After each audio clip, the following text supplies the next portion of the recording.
In this video, we will be talking about the types of sets. So, there are a total of 6 types of sets: the empty set, the singleton set, the finite set, the infinite set, the equivalent set, and the equal set. In this video, we will be talking about the first 4 types, and in the next video, we will be talking about the equivalent and the equal set. So, it would be talked in the next video, right? So, let's get started. So, first we have the empty or null or void set. So, what does that mean?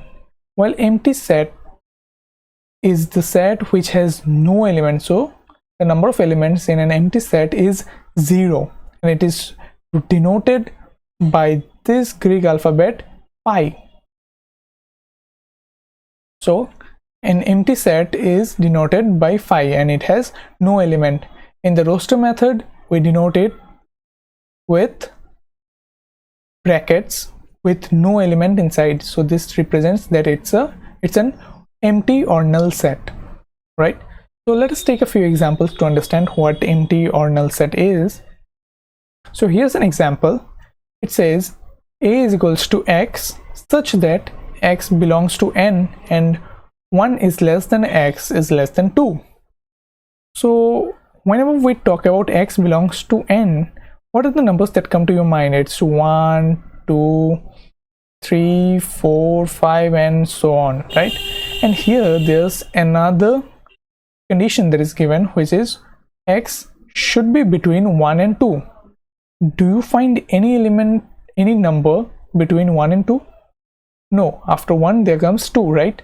There's no number between 1 and 2, and that's why this set is an empty set, since there are no such possible x which comes between 1 and 2 and is a natural number, right? So we say that a, in roster method we write it like this. So a is an empty set. Let us take another example.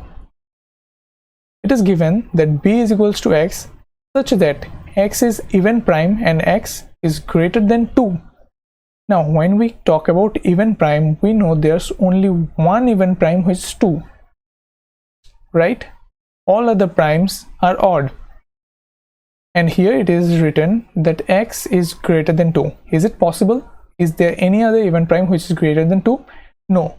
So we say that b is an empty set, or we can write it like this as well, right? So this says that b is an empty set.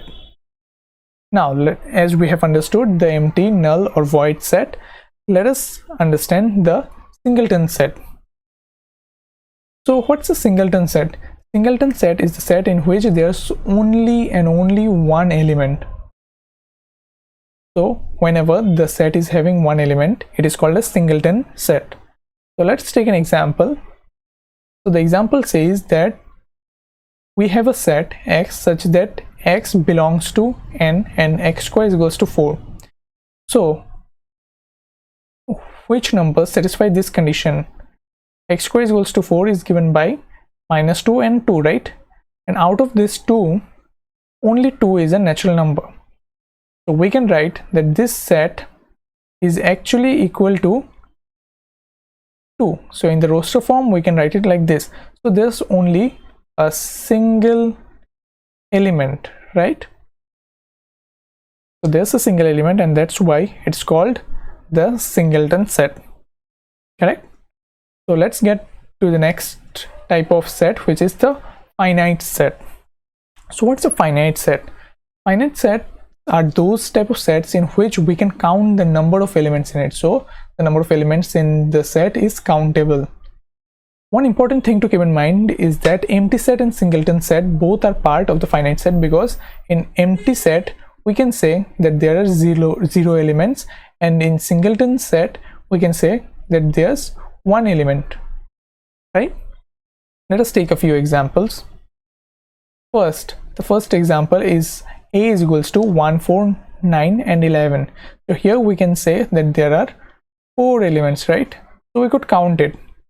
There are 4 elements, and that's why it's a finite set.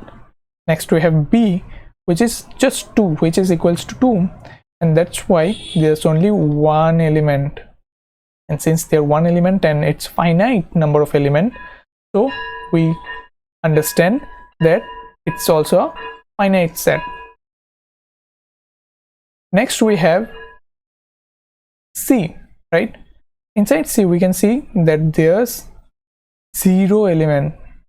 There's no element inside C, hence it's an empty set, and we know that empty set is also a part of finite set, hence it is also a finite set. Another important definition that is related to finite set is the definition of cardinal number. So we have this cardinal number which is described only for finite sets, which is represented as n of a particular set A. So here it is the name of the set, and this whole thing, this n of A, this whole thing represents number of elements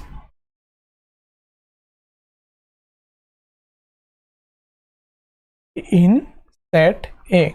So cardinal number is nothing but it is the number of elements in set A. So here we can say that the cardinal number of this set A is equals to 4, since it has 4 elements. Here the cardinal number of this set and B is equals to 1, since it has 1 element. And here the cardinal number of this element, this set C, is equals to 0, since it has 0 elements. Remember one thing, that cardinal number is only described for finite set, because only then can we assign a value to the number of elements in that particular set. So as we have understood about the finite set, let us understand about the opposite of it, which is the infinite set. So what's an infinite set? Infinite set is a set in which the elements cannot be listed. We can't count the number of elements inside the infinite set. There are basically infinite elements, right? We can't assign a value to the cardinal number of this set. So let us take a few examples. Let us take some common examples. For example, we have the set of natural numbers. It is 1, 2, 3, 4, and it goes on till infinity. So there are infinite number of elements in this set, and hence it is an infinite set. Next we have the set of integers. So it goes from minus infinity till plus infinity, right? So there are infinite number of elements inside this set, and that's why it's also an infinite set. So as you have already understood the difference and also the definitions of finite and infinite set, can you answer my question? What is the set of all persons on earth? Is it infinite or is it finite? Well, to your surprise, it is a finite set, because even though the number of persons on earth is very large, but it's still finite. It's not infinity, right? There are lots and lots of people on earth, but still there are finite number of people on earth. It's not infinity, and that's why it's a finite set, because it's a finite number. Even though it's large, it's a finite number people on earth. So that's it. In this video we have learned the first 4 types of sets in this video. The next 2 types will be covered in the upcoming video. Thank you.